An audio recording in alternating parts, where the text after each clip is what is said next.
denial, and people in authority are being forced to lie like children to convince all of us that there's no issue, is born out of an unbelievable lack of respect for the citizens of this country. Because if, as in the midst of what we've seen, as in you still have the cockroach audacity. You still have the cockroach audacity to tell us that there's no doom so. And then you also have the temerity to advance arguments as to why you think there's no doom so based on a certain definition you yourself are giving to what doom so means. Then for me, it tells me that you have no respect for me. You have no respect for the people of this country. Because, bless, sitting here, as by myself sitting here, I already know the pattern. So I know yesterday I had lights out in the morning. I know tomorrow, Thursday in the evening, my lights will go off at 6 and come back around 2 a.m. I know that Friday I'll get electricity the whole day. I know Saturday morning my light will go off. Sunday, already.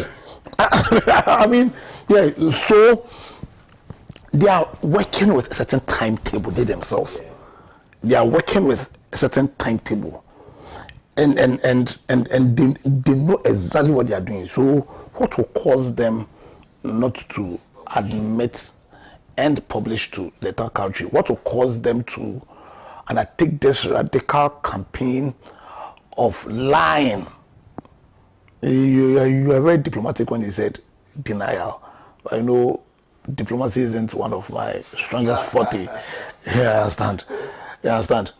Why would adults, people who hold public office, people who took a vow, an oath, you understand, to defend the constitution? Really, if you are defending the constitution, it means that you are going to create an environment that would allow all of us to thrive and to succeed. Not just to thrive, but at least to have a realistic chance of meeting our individual aspirations. Why would you undertake this radical campaign of lying to achieve what? And to what purpose? Indeed, this morning I heard a very sad news. Which told me that our leaders are not learning, and which made me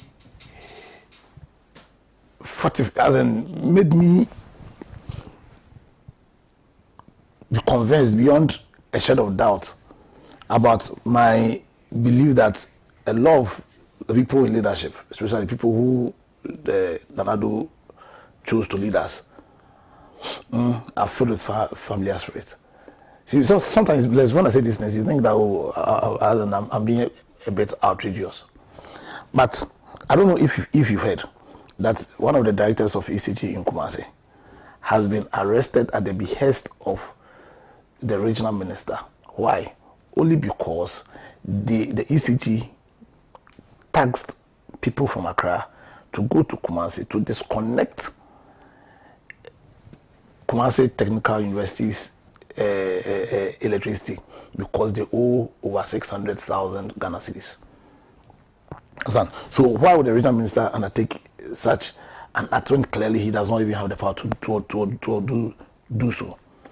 But as part of that grand scheme or grand denial or that grand lying spree, you understand, on the fact that really one of the biggest campaign issues in 2016,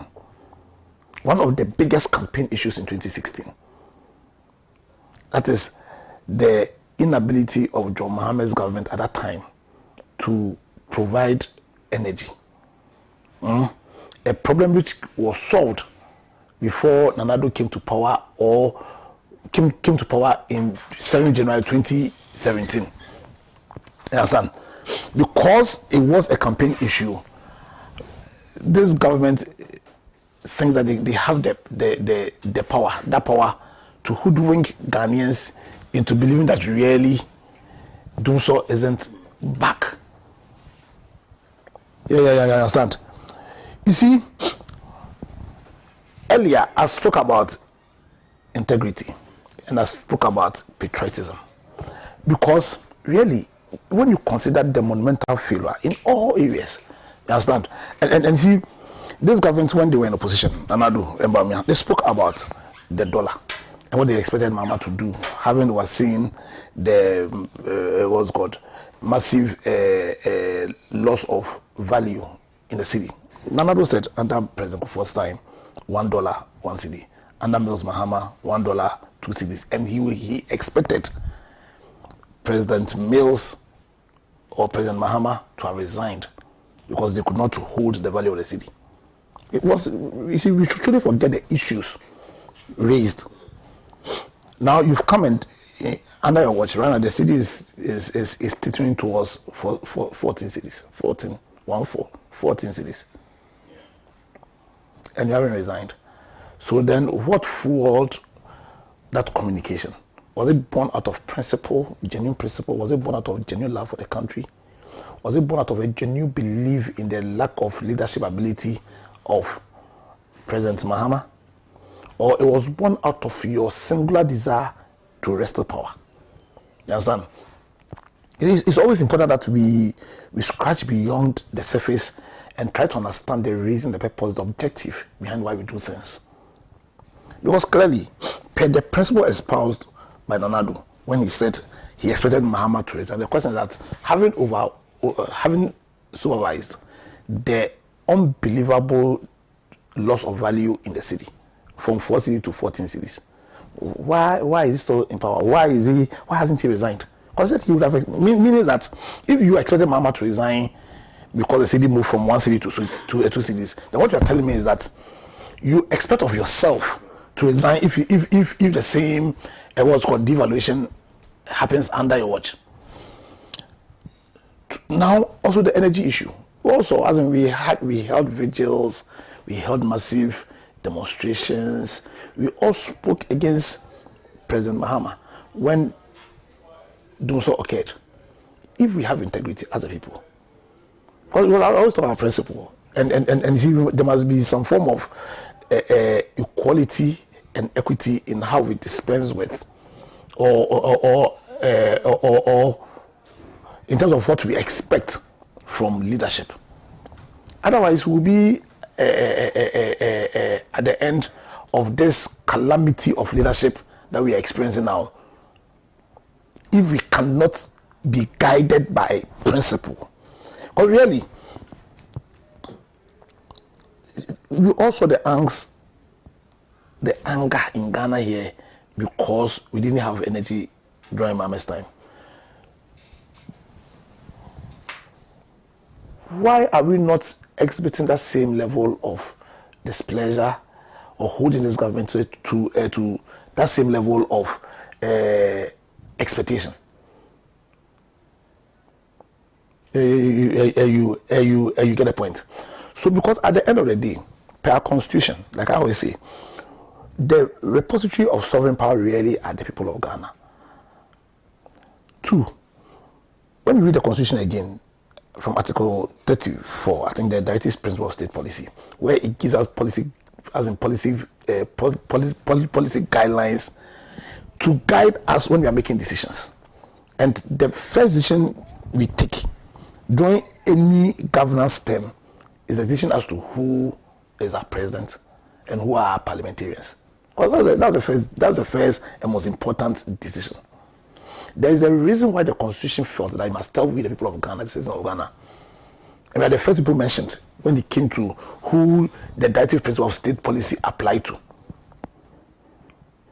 That when we are going to make a decision as to who we hand over the executive powers of governance to, we should be guided by a political objective, we should be guided by an economic objective, we should be guided by a social objective, we should be guided by a cultural objective, we should be guided by an educational objective. Or really, when we choose presidents, that's just the position. But what is expected of the president is to give leadership. Is to give leadership that would ensure that at the end of the day we have the best chance of achieving the objectives laid down under our constitution. One, politically, to create a society where all the purposes, all the objects, where all the goals, the dreams of democracy will be realized. And see, and I've said it so many times, I'll say it again. Democracy is not just going to queue to vote. If you just take the definition of democracy as was given to the world by Abraham Lincoln in his Gettysburg speech in 1863, where he said democracy is what government of the people, by the people, and for the people. You understand? That means that one, the ends of democracy, proper democracy is a democracy where one government emanates from the people, where governance is inclusive, and so it includes the people, and where the purpose of governance is for the benefit of the people. We, the people of Ghana, we need to be asking ourselves those critical questions beyond our voting. To what extent do we play any role in decision making in this country? Do we have proper decentralization? 2, how far has democracy benefited us? Because you must understand why we took upon ourselves constitutional democracy. You must understand. Because if at the end of the day, under the watch of this presidency, we are seeing unprecedented abuse of power, we are seeing unprecedented arrogance of power. Because what will cause the Ashanti regional minister to even think that he can order the police to arrest a director of ECG only because Kumasi Technical University's electricity or energy or power is being disconnected because they have failed or refused to pay for the energy they've. Now, I know the second topic for discussion is the transport minister ordering police to arrest drivers who charge. Do they have those powers? What will cause them to even arrogate upon themselves those powers? But it boils down to the decisions the people of Ghana we took and what our considerations were. You understand? And the fact that in 2024, 7 December, we can correct those mistakes. We can sound a loud signal that there's a new Ghanaian in town. And that Ghanaian is ready to look beyond partisan considerations. That Ghanaian is ready to look beyond the tribes from which you are from. That Ghanaian is ready to look at your value set. You, the person putting yourself up as president or being sponsored by a party, will look at your value set. We look at your principles. We look at your track record. We look at your vision and your commitment to those visions. Your commitment to past endeavors in making those decisions. Because the consequences of the decisions we make, especially having lived under this Koshoko leadership of Nanado, at least we have an example of what the bad choice can do to all of us. Because we take the economic objectives, and then one of the fundamental principles that underpins the economic objectives of governance under our constitution is to build the private sector. Yes, I heard the finance minister saying that they are not going to overburden Ghanaians with taxation. I think it was reported yesterday, or I saw the news yesterday, when the finance minister is saying that he's not going to overburden Ghanaians with taxation. Now, if he had any sense of integrity, how could you say that when you sign an IMF program where you've already agreed with the IMF as to certain revenue mobilization strategies, you are going to attack, and you've signed? You understand? Now, if you know, and they know, that one of the fundamental reasons why we are not able to realize our revenue targets is because government themselves have not done anything to build private sector. One, in terms of creating the right business environment, your interest rate regime, your monetary policy regime in this country suffocates private enterprise, suffocates business. So where you failed to create that right environment, where you've also failed to give any form of institutional support to small and medium scale enterprises. You understand? Because government has that power in the very beautiful economies where we all think we want to run to. You go to the USA, you go to Germany, and their governments deliberately, they have policies, they have institutional structures whose focus is to grant institutional support to small, medium-scale enterprises to grow. Because that's how you get your revenue.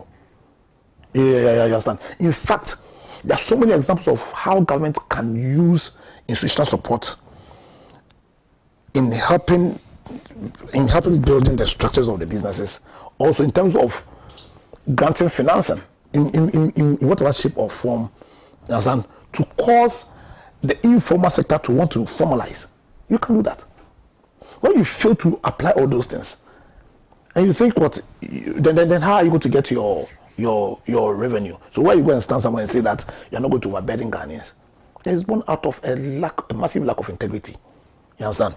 So for me, this doomsday issue, the fact that this government, when they came to power, undertook a certain economic sector recovery program, aligned the problems in that sector, preferred solutions to those problems, and showed no sense of commitment to the program.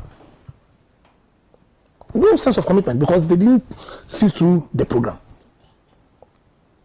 Because per the objects of the program, if they had gone through that program to the letter, we would have, by 2023, as they themselves said in the program, the major problem, which is why we are in doing so, the fact that that sector is not financially viable. Now, if they are seen through that program, would have reached financial viability by 2023. You understand? But when you do a comprehensive program, you bring experts, you diagnose the problem, and you prefer solutions, and you fail to see those solutions through. You understand? Then the problem is not about competence in terms of your understanding of the issues. That is about commitment. It's about integrity. And that's the problem we are facing now. So, my brother is a governance expert, so I'm sure he will do a better job. You understand? But to end, I'll just say that, listen, there's a fundamental lack of integrity and a sense of patriotism in this country. Going into 2024, the call on Ghanaians is to dig deep into that sense of patriotism. Because the call per our constitution is that our loyalty, not even by the constitution, it's common sense. Our loyalty must always be to Ghana first. Under no circumstance must you think that you are more loyal, you feel more loyal to your party than to Ghana. You understand? And so Ghanaians all Ghanaians must understand that your loyalty is not to the NPP. Your loyalty is not to the NDC. So far as Ghana is concerned, in relation to Ghana.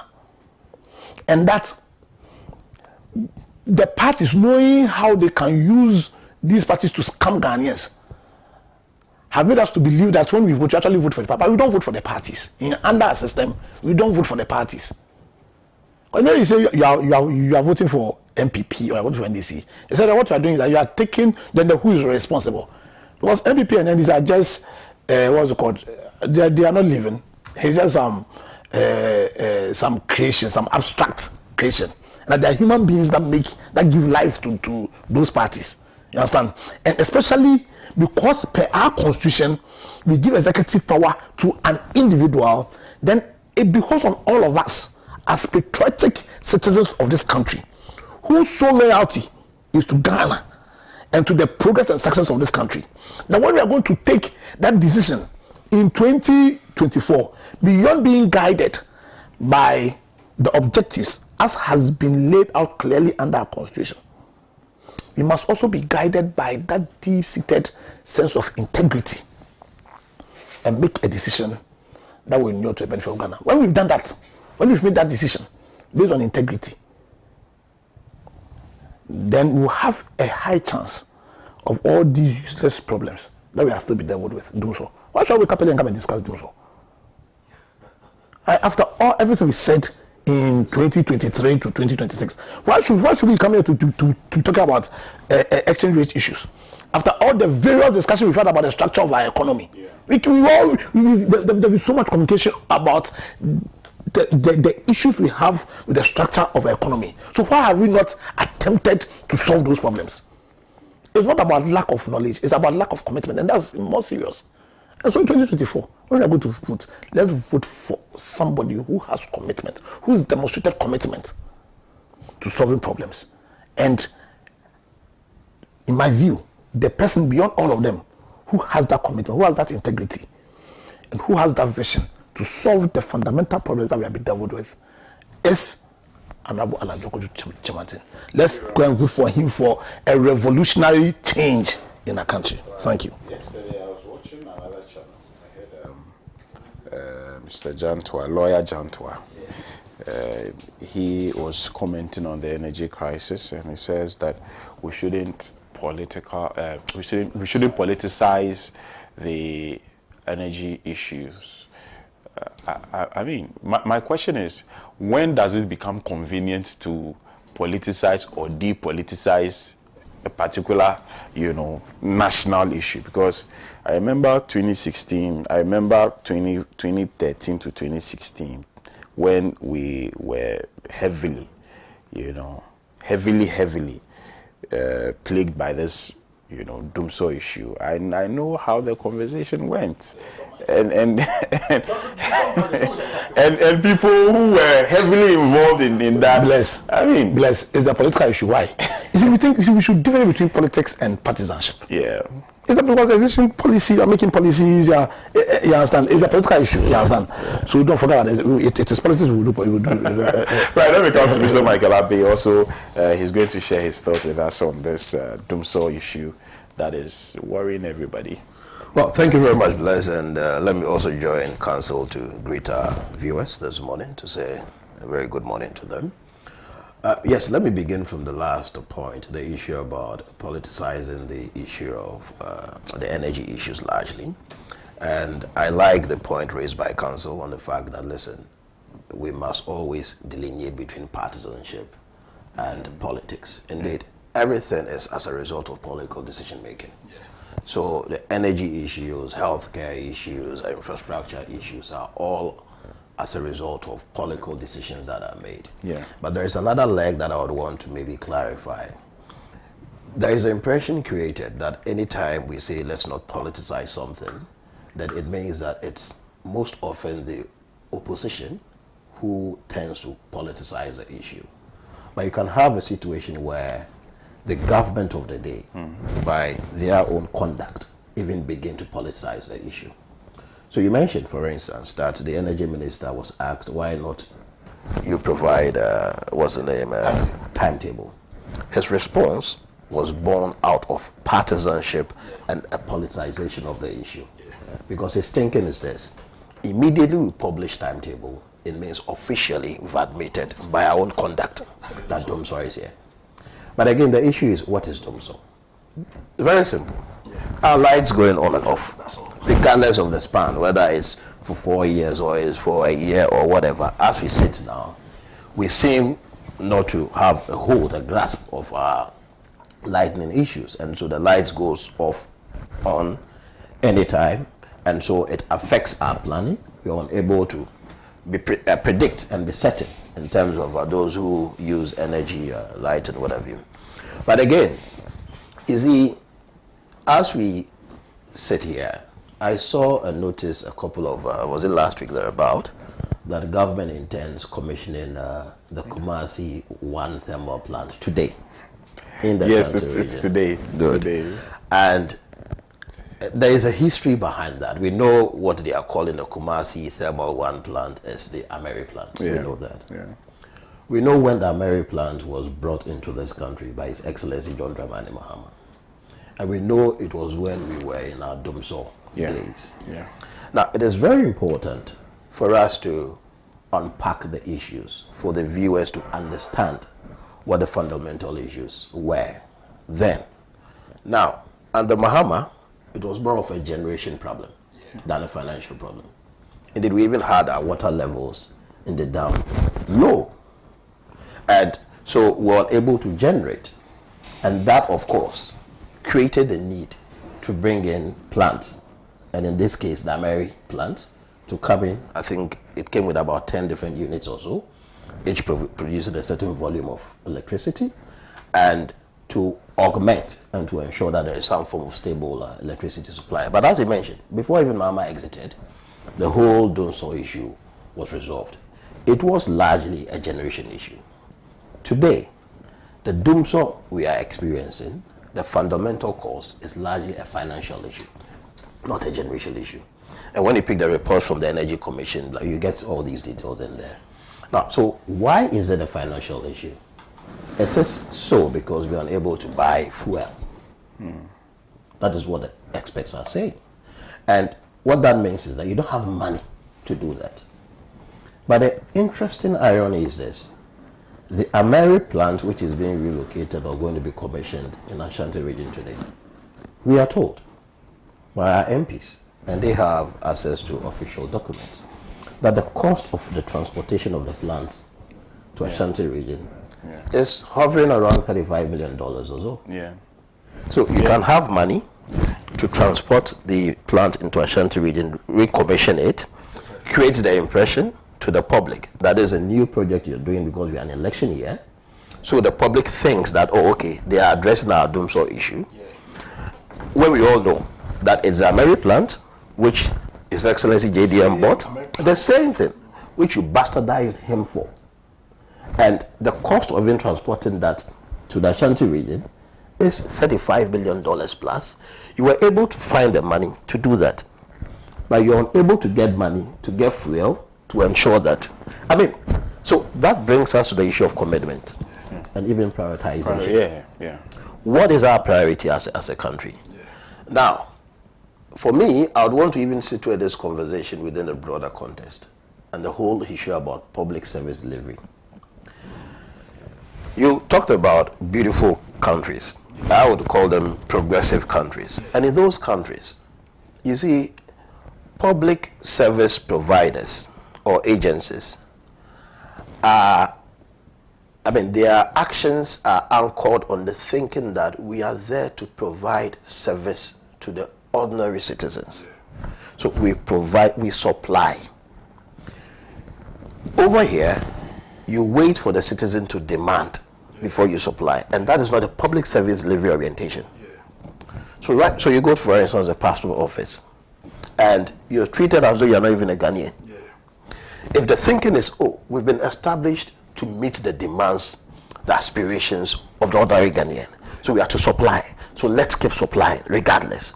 It changes your mindset, your actions, because you know, I have to do this no matter what. But if the thinking is, oh, I am there, you come and I'll supply, then it's like you are in it. And for that matter, you come to me first before I tell you. So that also informs your actions, how you move about things. And so for the minister to be telling us that, listen, if you want your own timetable, go grab it. For me, it's highly offensive to me as a Ghanaian. And it is because, again, we've politicized everything. And that is real politicization of the issues. Now, Council talked about we building our democracy. And the fact that, of course, there is always a consequence in our decision making. You go to the polls, you vote. When you vote, which leader you vote for clearly would actually tell what kind of service you are going to be given or you are going to have under that leadership. But I would want to add that though, yes, we need to build our democracy, it is also the case that democracy needs Democrats in order to grow. So you can have a democracy, and those in there may not be Democrats. So they do not live the values of democracy. So they do not understand issues of prioritization. We've been in this country when it started, and it is because of, again, this whole issue about politicization. The NDC has been the only party right from 2018 when they started mounting pressure on the government to do the right things. It got to a time civil society was even at the back burner. It got to a time religious institutions were at the back burner. It got to a time moral society, academic society, everybody, even the TUC, silent. And there was complete mess. You look at the size of government, that means that huge expenditure, which is not meeting the quality of public good that is delivered for the ordinary Ghanaian. So wasteful expenditures, all these things connect to money. You're throwing money about. And then we come today, money for fuel. We are able to get money for fuel. And for that matter, we all have to suffer. Businesses are suffering. The ordinary Ghanaian is suffering. Everybody is suffering because of a decision the party took, the government took, right from 2017 thereabout. And you see, that is why every Ghanaian must be involved. Every Ghanaian must care about the governance of the day. If you think it is happening, people are calling on us to talk about it, and we remain silent. We care less. And then it will come back to haunt you. It will definitely come, because, I mean, we were here. The hiring of private jets. It became only Samuel Okudze's fight. He was the only one. I mean, there's exposés on social media. But you see, all these things have a way of connecting to our daily subsistence. So today you go to your house, your lights are not on, you're unable to even watch television, you sweat, and it is because of an action they took. Look at the National Cathedral issue. The mess in there. The monies that have been pumped into that hole. And we are here talking about money for fuel, just to have our light on. So it's a call, I'm sure, a wake-up call for every Ghanaian. That any little thing that happens, under any government, let's ensure we speak about it. Let's speak out. That's the only way we build a nation. I am very much happy that we have a couple of months into our general elections. And this leads me to address a point you raised, creating the suggestion that, of course, political parties have not really done well to help the cause of our democracy. But you see, when you look at it from a different perspective, the political parties are mere vehicles for mobilization. For instance, the movement for change. The movement for change, though it may not be a political party, has a certain semblance of organization, mobilization. So it also may be a vehicle for mobilizing and organizing. What really matters, and you touched on it as well, are those in the political parties. So when we say the NDC, the NPP are the same, and by the way, I've done my digging, it is never the case that the NPP, NDC are the same. Vast, huge difference. But again, it is not the party per se. The party clearly is just an organization to mobilize. It's a platform, it's a vehicle to mobilize. But of course, we know that sometimes there are what we call organizational cultures that vary, and it is because you form an organization and there is a culture that exists which influences how people conduct themselves and all that. And I'm sure the movement for change, for instance, a semblance of a body, a movement, an organization, clearly may have their own organizational cultures as well. But the individual values are what really would influence the culture, largely, to a large extent.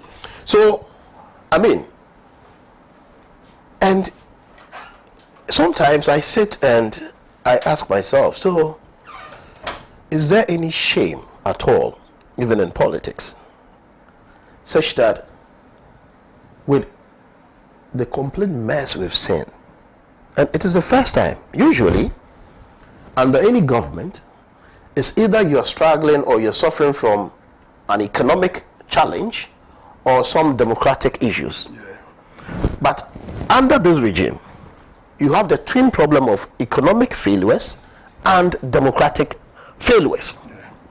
And that is a huge danger, that the only option left for us is to ensure that the NPP, not Akufo-Addo, the NPP, including what I call his insurance candidate, Bawumia, are not given any chance at the polls on 7th December.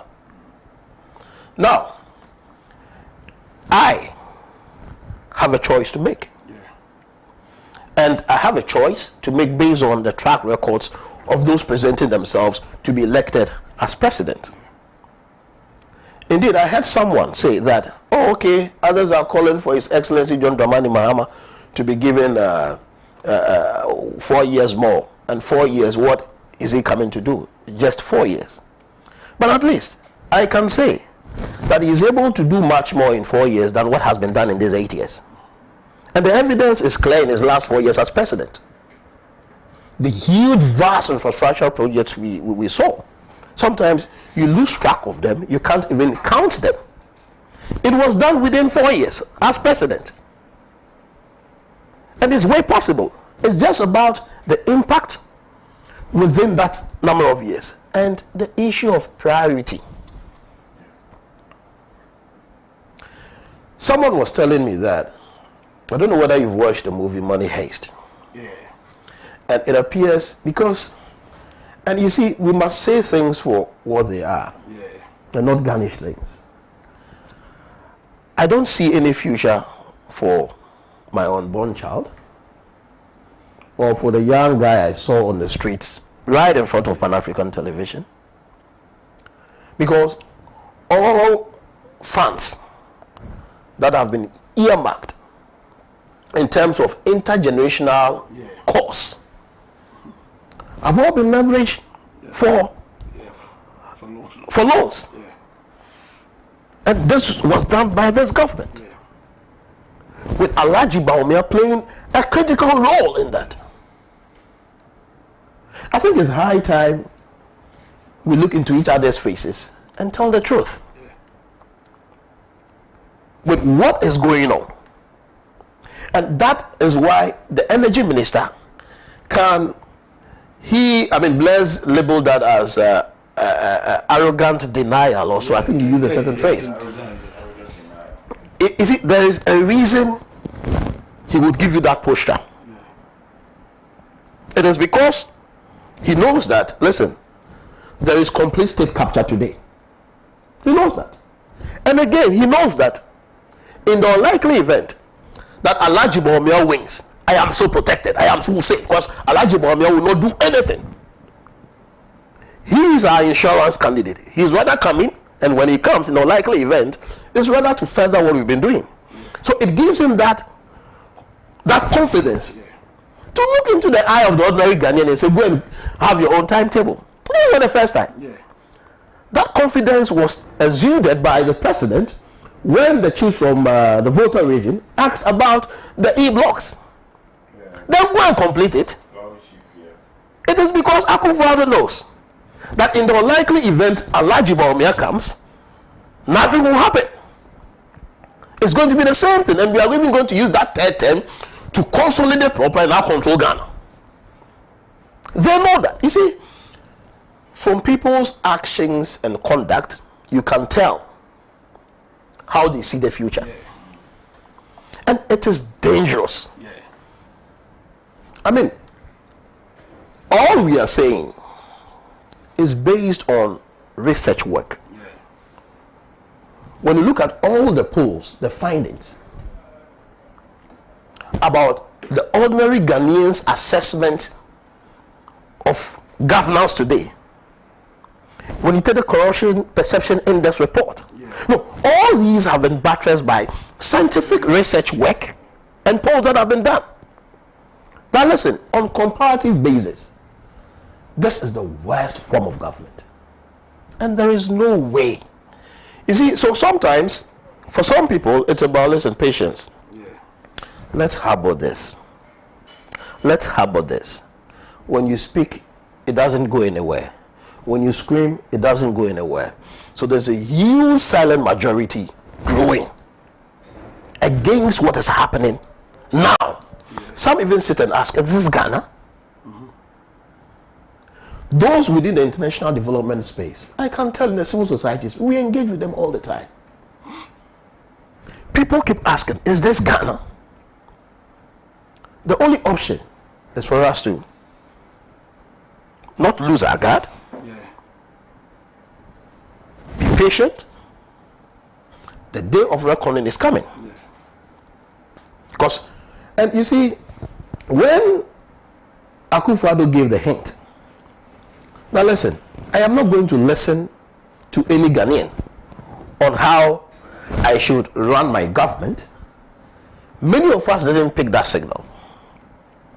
And that was the time he decided that he wasn't going to be meeting the press anymore, the media anymore.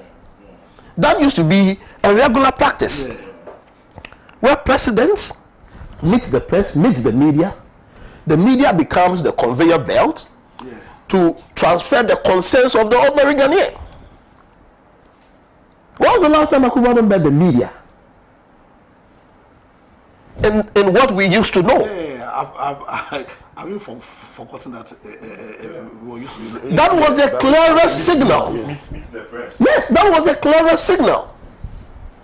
That I wasn't going to work, or I am not going to work with the views.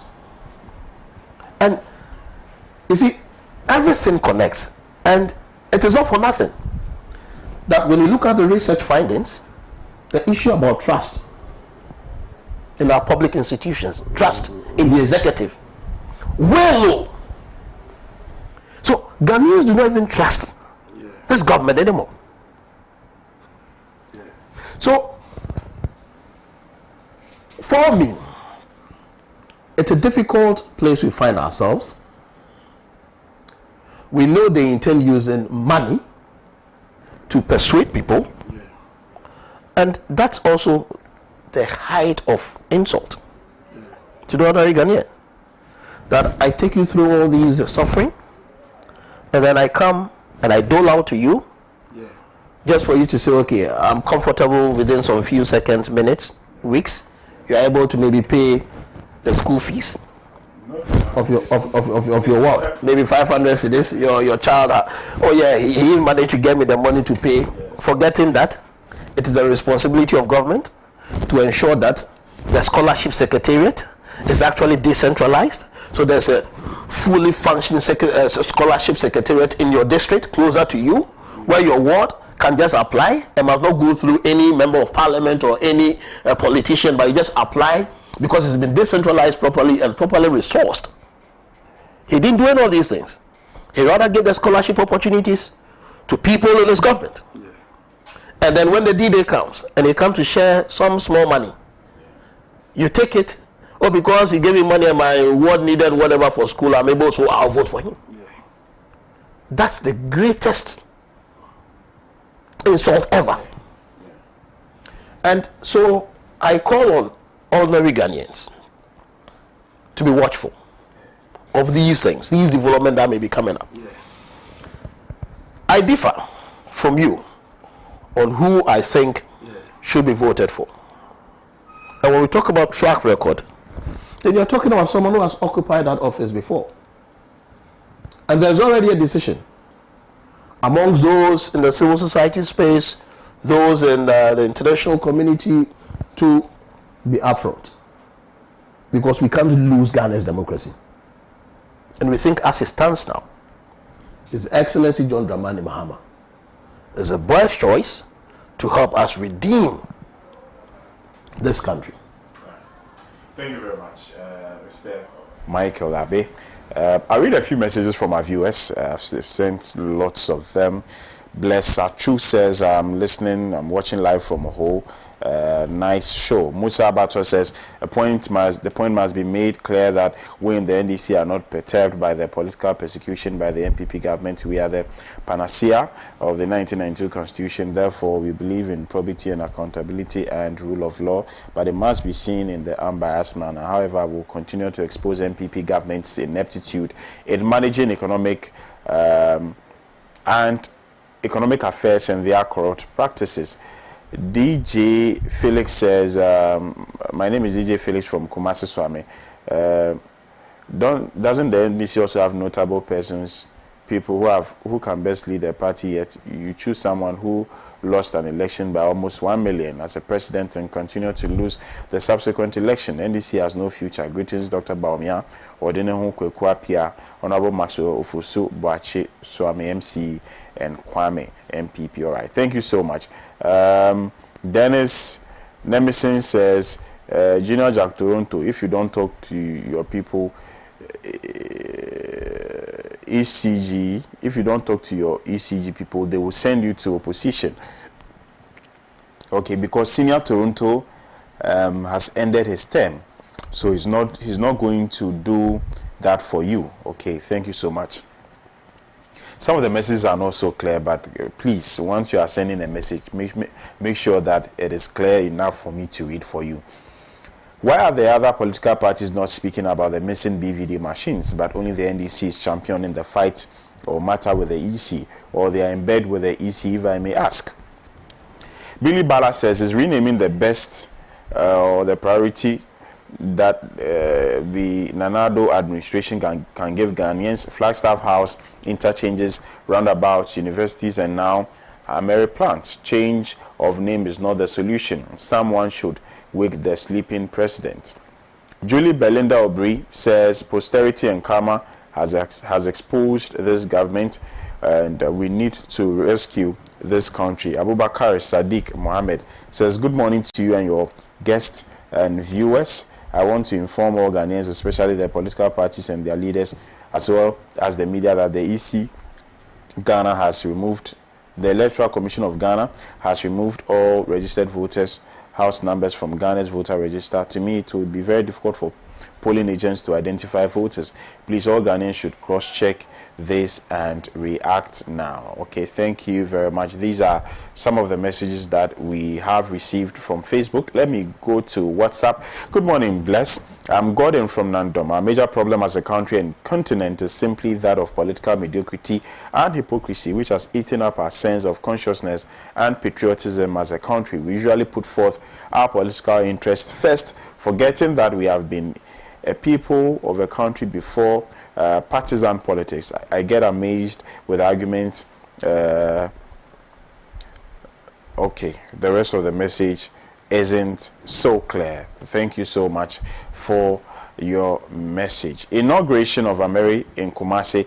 I want you to tell NDC and President Mahama to, as early as possible, organize a rally in Kumasi to let people of Kumasi and Ghanaians know about the genesis of the Ameri. I think it is right to knowledge. All of us know where the Ameri power plant came from, which is now the Kumasi 1 thermal plant. Good morning, Bless. I'm Dominic from Tongo. Whether politicizing Dumso or not, Dumso is real, and NPP's government has failed, and they seem not to see Dumso as Dumso. In fact, we the youth will pepper them come December 7, 2024. Good morning. I am disappointed in Nanado and Baumia for not giving us lights as promised. We'll vote them out in December. From Franklin Goodman in Hohwe. Thank you, Franklin, for your message. Good morning. Please, I have not heard lawyer Pierre Dankwa talk about the BVD machines. All the other political parties are quiet about it, and the NDC is left alone to fight the EC. Please ask lawyer, are they happy with the happenings at the Electoral Commission? James from Kumasi sent this one. It's not one of the topics we are discussing. But I've spoken extensively about the EC and the irresponsible act of the president, even in his appointment of the EC, and how the whole EC has been. Yeah, so I think that my position on the EC, the BVD, and everything is public. So tell my brother that he should.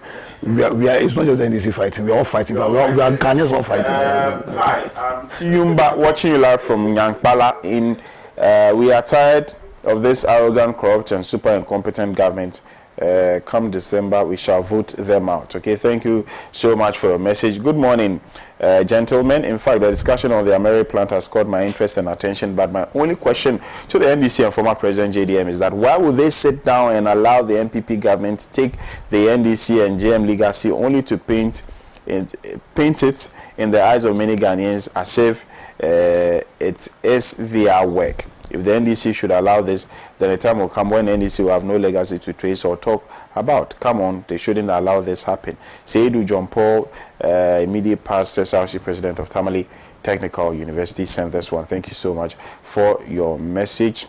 Nana Ekufuado and Dr. Baumia should come out boldly to inform Ghanaians that the Ameri power plant relocated to Kumasi and renamed as Kumasi 1 thermal power plant, if indeed it's true or not, is their project, and that it should be captured in the performance tracker submitted by Francis Agbota in Angloga. Thank you, Francis, for your message. I'm still receiving them, but let me read this one that my good friend Alhaji Hamza from Pig Farm has sent to me. He says, good morning, my brother. In my humble opinion, the fine imposed on the board of directors of the ECG is on the low side. It should have been more to serve as a deterrent to others to follow. A lot of customers lost very expensive properties due to the arrogance and restlessness on the part of the board of directors and the ECG boss. The ECG boss must be made to resign now. This is a man who always jumps from one TV to the other, lying to Ghanaians, all in the name of politics.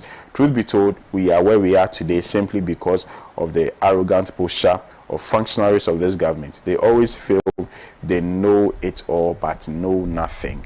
Thank you, Alhaji Hamza, for your message. Now we'll proceed to other conversations, and well, transport fares. The drivers, public transport operators want to increase their fares, but government says no, they should hold on that. But the ministry, this directive from the the transport ministry, asking the police to arrest drivers who are charging unapproved fees. But no matter, and I mean, 5.5% and co is not an infinitesimal or insignificant, increments in the price of fuel, especially when you look at the cascading and the rippling effect of what a little spike in the price of fuel does to all the other sectors of the economy. So the transport operators, they feel that they have a very good reason, a very good argument for wanting to, increase transport fares. But this directive, very interesting. Myself, I'm like, when I first saw the press statement, I'm like, is the transport? I mean, do they have those powers, like, to direct the police to arrest transport operators who charge, in quotes, unapproved fares? And counsel is a lawyer, and perhaps you would give us some insights on this one. Yeah, the lawyer is this one you don't need a lawyer to know. I always say, is he gonna give me like, he's a lawyer, he's a but most of the time the answers are right in front of us. You see, this issue fits into the earlier discussion, and I must commend my brother for what, apart from the last bit, what was a fantastic submission. What was a fantastic submission. Because you see, this issue about the Minister of Transport having the cockroach audacity. I used earlier, I want to use it again. You understand? There's there's a difference between audacity and boldness. And the difference lies in the fact that you're audacious where your boldness has reached the sensible level. It becomes foolish.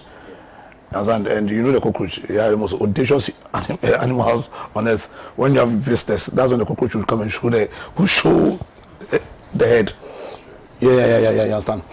Yes, you understand. But now the reason I'm saying that this issue falls squarely within, as in the discussion we had earlier, you understand, is because this issue is also dealing with the people in authority, their appreciation and understanding of, first of all, leadership, the powers in the world,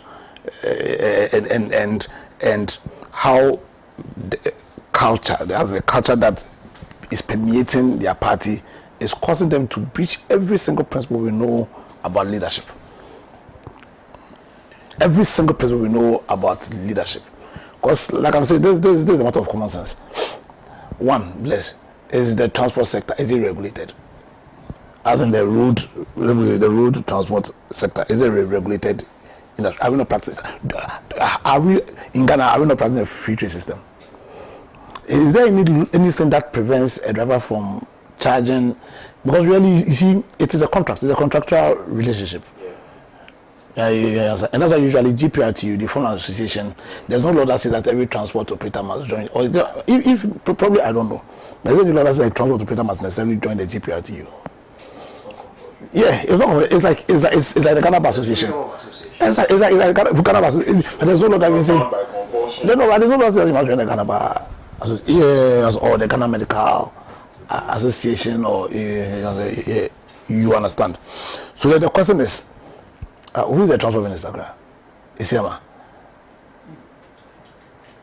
The transport minister is Isiama. Yes. His deputy is. So he wasn't changed, all right? Yeah. Okay. And roads and highways is different. So we have the transport. So ministry. The transport minister. You have the roads and highways. Yeah. So as the transport minister who made this, who gave this directive. Yes. You understand? Yeah. And the question is whether or not he has the power to make that directive. Clearly, he does not have that power. Now, what makes this even worse is the fact that he thinks he can take upon himself the law or the power to direct the police. Because immediately you are asking the police to arrest, then it means that in your view you want to criminalize that. Yeah. So now when you expand it, it means that this guy is attempting to interfere with people's rights to freedom. Yeah, really. Well, immediately you criminalize it, then you want to arrogate upon yourself power. Because you are directing the police, not asking. You are directing the police to arrest. So to interfere with people's rights to freedom. But what will make the transport minister think that he has that power? And this is what we are talking. This is what we call arrogance of power. And now you now understand why MPP, in particular, were so angry when Alan spoke about the need for us to have Christ-like leadership. Christ-like was, because when you look at, or when you consider the characteristics of that Christ-like leadership, talk about leadership that understands that to lead is to serve, service.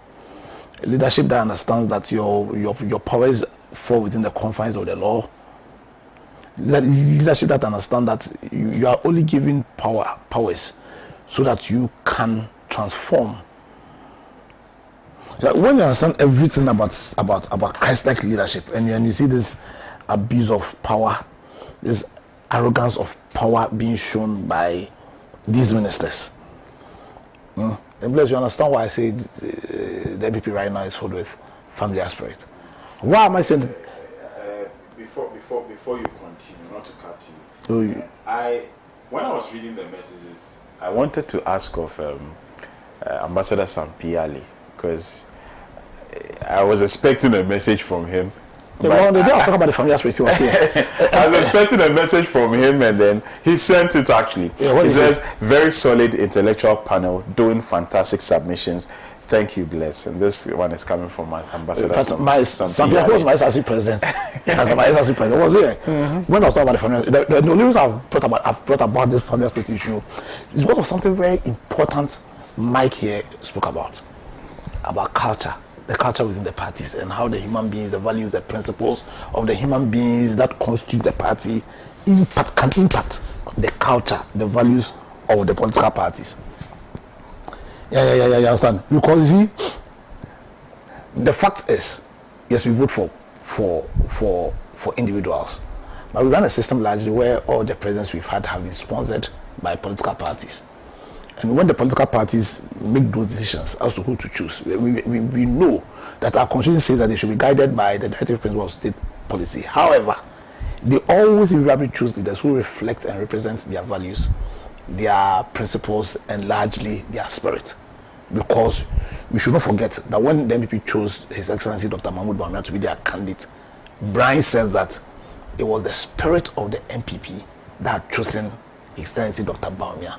And so once he said the spirit was choosing somebody who could potentially become the president of Ghana, that is very critical that we examine and look, dissect that spirit that is choosing who potentially can be president for over all of us. It is a beauty. You shouldn't play with it. That's what I say, families. I see people laugh. You think I'm joking? But somebody says their spirit has chosen for Ghana somebody who could potentially lead. Not so. And then when we were discussing that issue, we recognize that that spirit, which really, when we see the spirit, what we are talking about is their values, their principles. You understand? Can impact the caliber of human being who will lead. And because you have those principles and those values, it will show in the kind of leadership you give. And we are seeing that. I've said it, I'll say it again, that after 2008, the spirit that was in the MPP. Now, what was that spirit?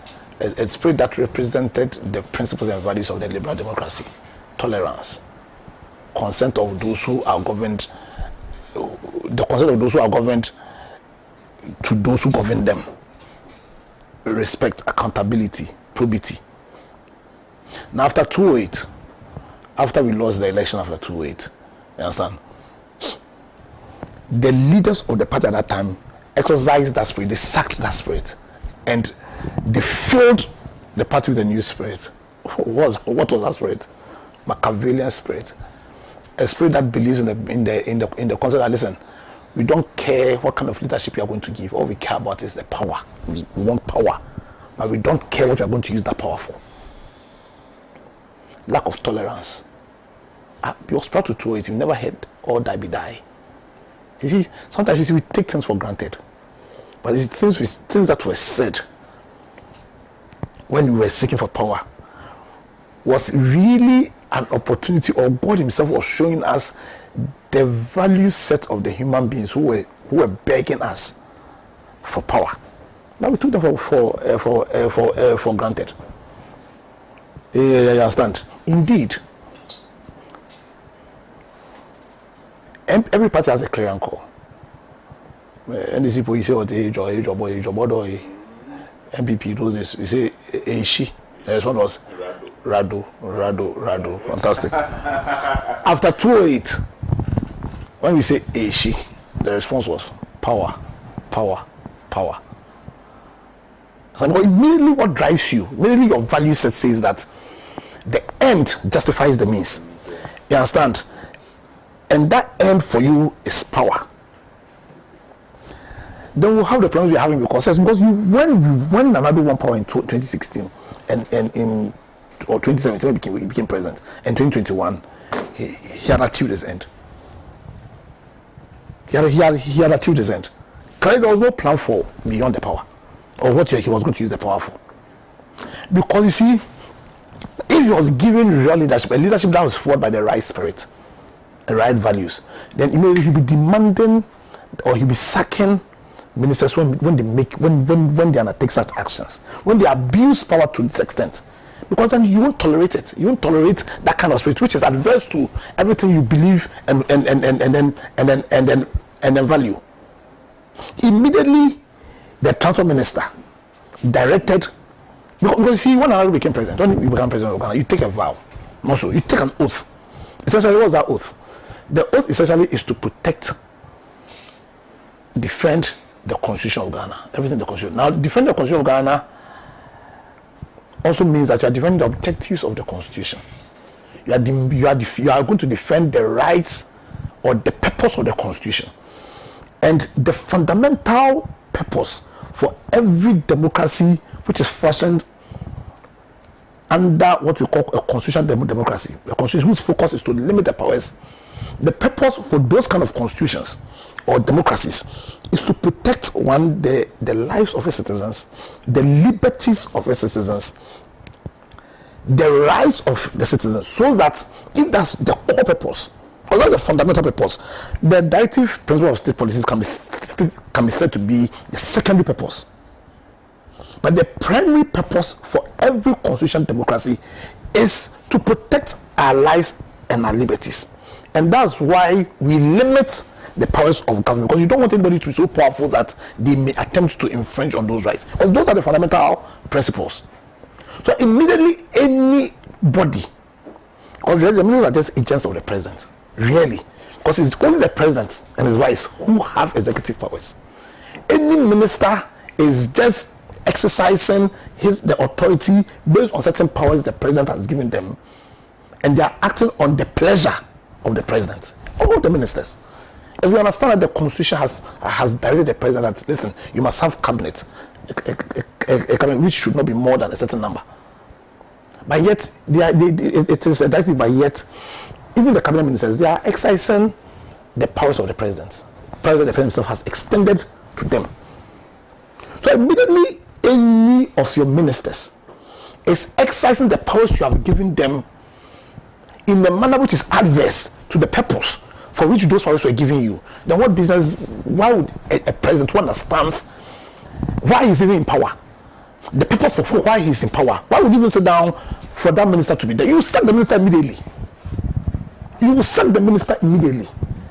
But you see, you listen to the conversations here. He mentioned serious. I agree entirely.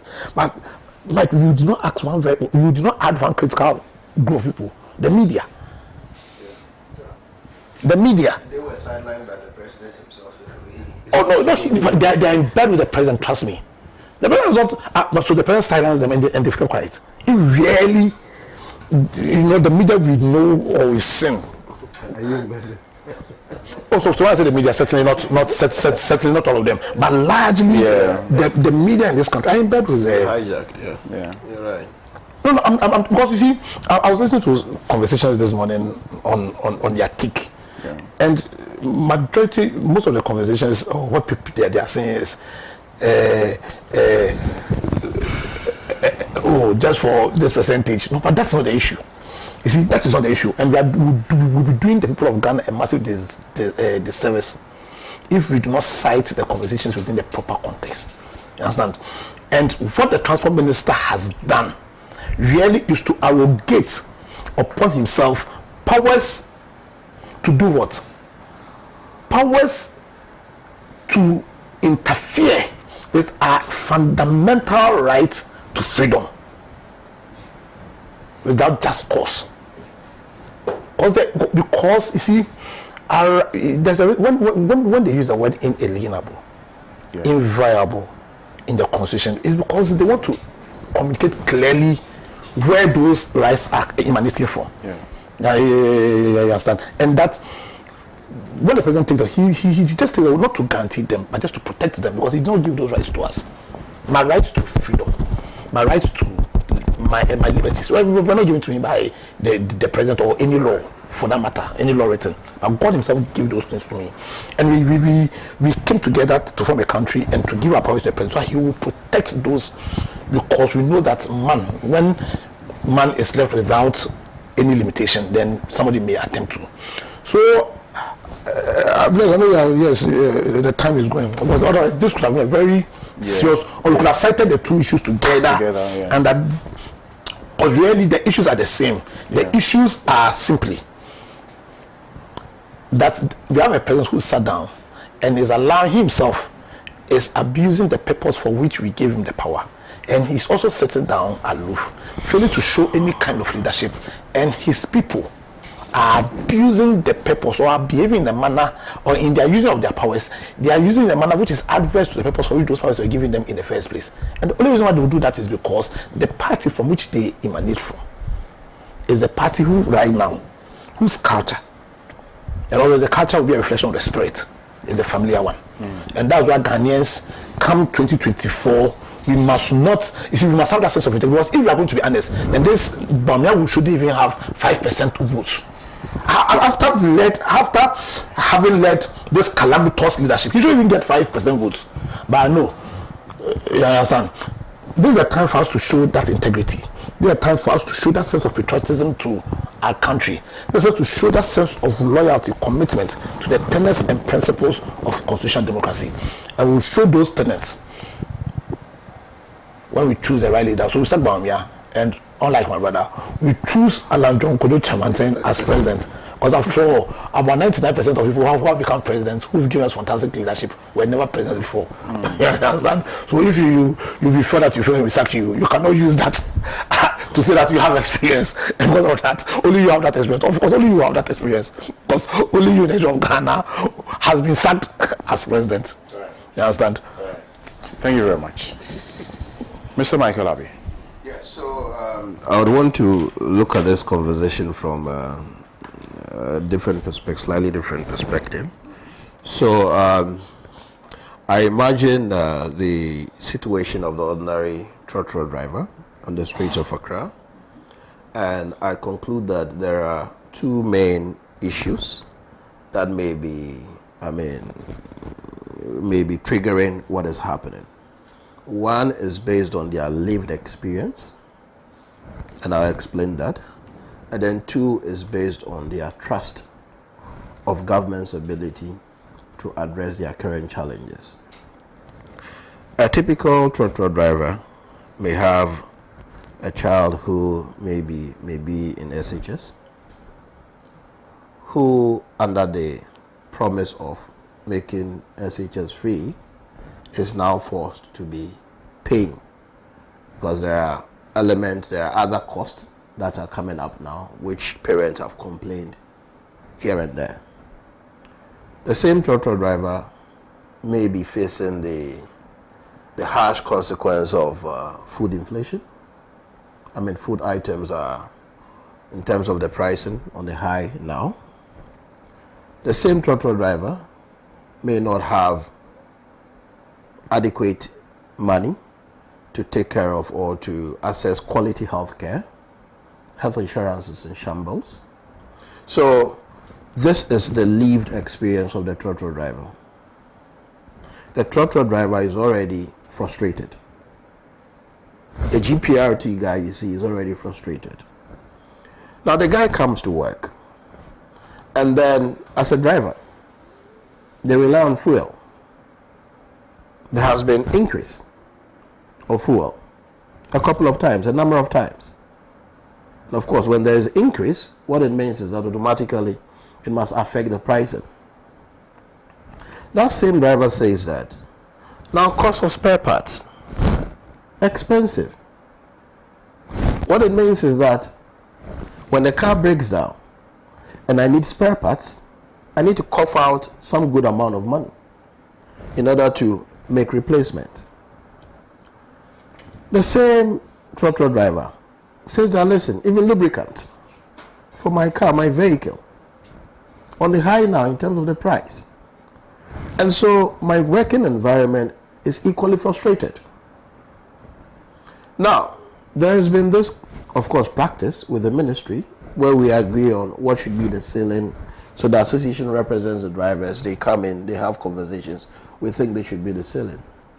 So their expectation is that, listen, with all these developments clearly frustrating us, and listen, what is happening could again be situated within science. When you ask conflict experts, they will tell you that, listen, where the people begin to feel some amount of frustration, they will begin to trigger. And so the clear disregard to what may have been an arrangement that exists with the GPRT, you guys feel, listen, this is not serving our interest. And we've called on government many times that, listen, let's have a conversation. Let's have a discussion. We need to have some increment. Of course, government realizing that there is already frustration within the larger public space. People are not angry. People are angry. People are not happy with development in the country. They know that a further increase in the pricing would worsen their plight. So what they are doing is, okay, let us maybe buy time. Let us not come into some form of finalize the negotiations with these associations and agree on what should be a ceiling, because that negotiation would eventually lead to some form of increment. Because listen, with the development, it's clear on the face of the record. There's been increment in fuel prices, spare parts, lived experiences, challenge, and all that. Listen, trotro drivers are suffering. Public drivers are suffering. And so government knows that. But government also knows that when we agree to any form of increment now, the repercussion will be huge. But forgetting that when public drivers also decide that, listen, we are not going to render our service, there's still going to be a whole confusion. So government's caught in a dilemma, in a situation that is self-inflicted. And this brings us to the issue of quality governance. How we have, you see, whatever you do today has a consequence tomorrow. that you're going to be faced with. The actions and inaction of this government right from 2017 till now is what to a large extent has culminated into this. Because listen, if, for instance, my lived experience is somewhat something I can classify as a good one, and of course, we come to my working environment, the issue about spare parts and all these things, moderately in terms of buying them, the pricing quite okay. I think there's an extent to which I would make demands on government. But in all facets, everything has gone wrong. And so the only option available for the drivers, and I am not in any way asking them to basically go against government, but again, it appears that's the only option. Is to defy.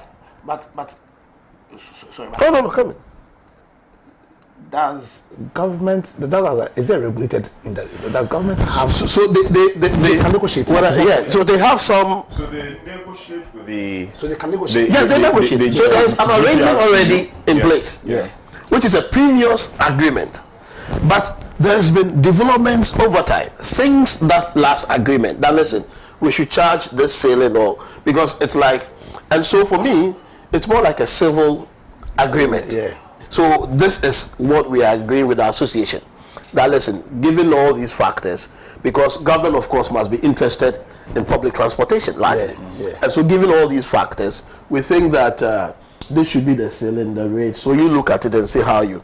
But their case is very simple. Since the last agreement whatsoever, the development clearly, I'm sure if we quantify that in percentage terms, maybe over 50, even getting to 100% in terms of the expenditure now on us. And what it means is that I come to work.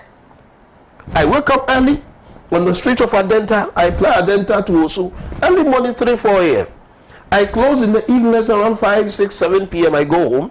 And then what I take home will be consumed by fuel, will be consumed by the spare parts, because the car may have been broken down and I have to fix it. Will be consumed by lubricants. Will be consumed by the fact that you told me, you promised me that you were bringing free SHS. But now I have to still be spending extra cost. So the trotro driver, the public transport driver, at the end of the day, is left hopeless. That is the context. That is the situation. And so what should he do? Against a government who is also not forthcoming. Because you already find yourself in a mess. And government must know that you can't dilly-dally around this for whenever. It will hit you on your face. And when they begin to revolt, to defy such even call for, exercise patience, we are still in the negotiation phase. When they begin to do this, and this is a critical sector of the economy. Just imagine Ghana's economy, particularly the informal sector. Look at the market women. Most of them use public transport. So imagine public transportation comes to a halt or is disrupted. Your economy, 80%, 90% is informal sector. And if there is some quality thinking going on, then government must quickly listen to the drivers, see how perhaps you come to a win-win agreement. Now listen, this is a situation. But you see, it is also difficult for instance, if I were a public transport driver, to forgive government. Because I'm aware of your reckless behavior, your wasteful spending. We gave you the opportunity. You messed everything up. And now you expect me to sympathize with you. It's like the finance minister saying that, listen, we need to tighten our belt. When you never did.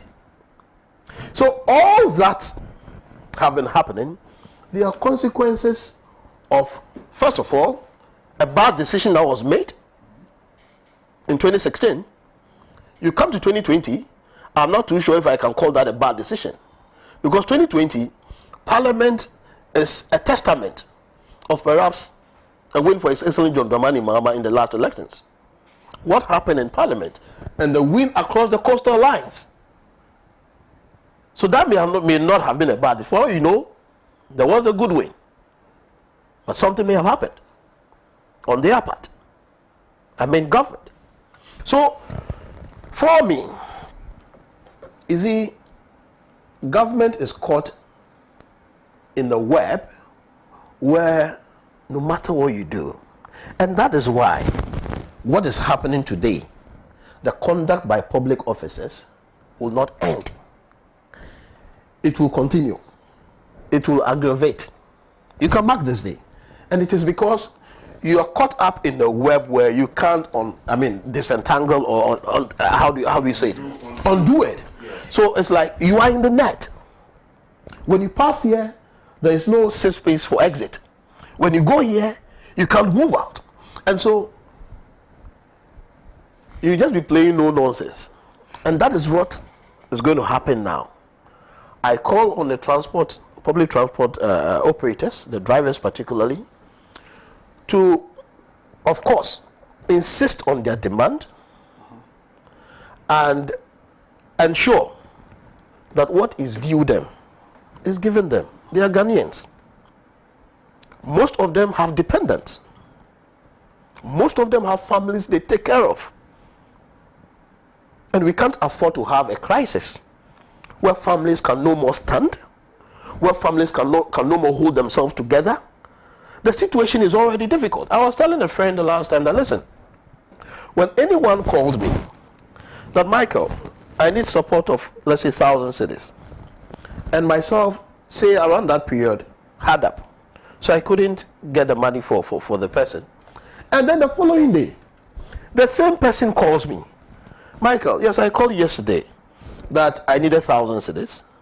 You couldn't, but I'm still calling you. I still need 1,000 cities. And I tell them, listen, I don't have. Maybe in a matter of weeks or month ending or maybe whatever. And the person calls the next day again. It is not because the person thinks you have it and you do not want to give him. It is because the person's reality is that I don't have anyone to call. I'm in need. I will still continue calling Michael. That call alone exercises some relief. The person is in a dire situation. Most Ghanaians are caught up in this situation today, including a public transport driver. And you have a government whose reaction? Arrest. Terrible, arrest. Right. Our time is up. But if my producers could permit me read just 3 messages, I'll be more than happy. Good morning, please. Kindly wish my good friend Patrick Osei Sapon a happy birthday. Right, so Patrick Osei Sapon, happy birthday to you. You didn't tell me your name. The sender of the message. Good morning. 2020 pensioners were promised the top up by Kufuor in 2020, but it did not happen in 2021. In 2022, it didn't.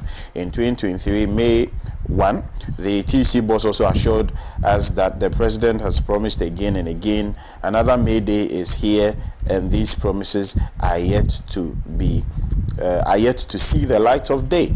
Is Dr. Bao only for active workers? Dying, this one, he says, I am a dying 2020 pensioner. Please don't die, we beg you.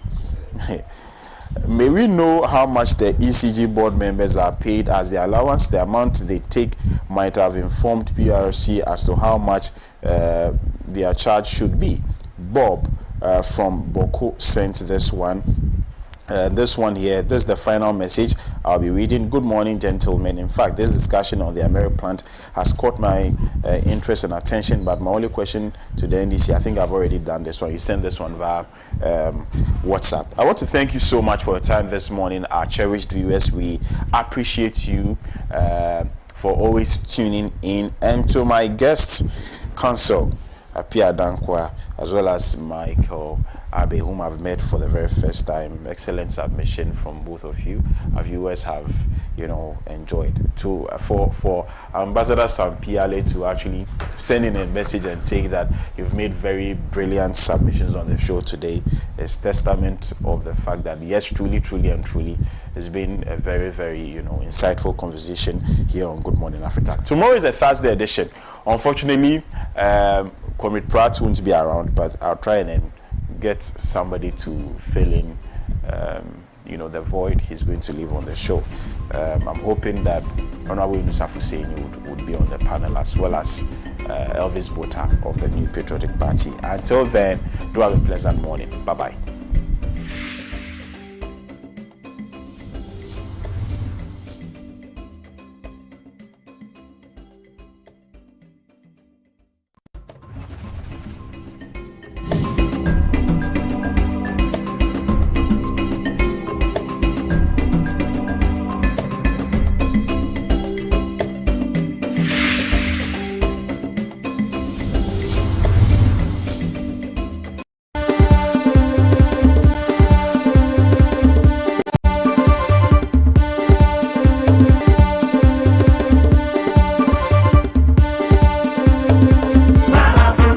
Truly African.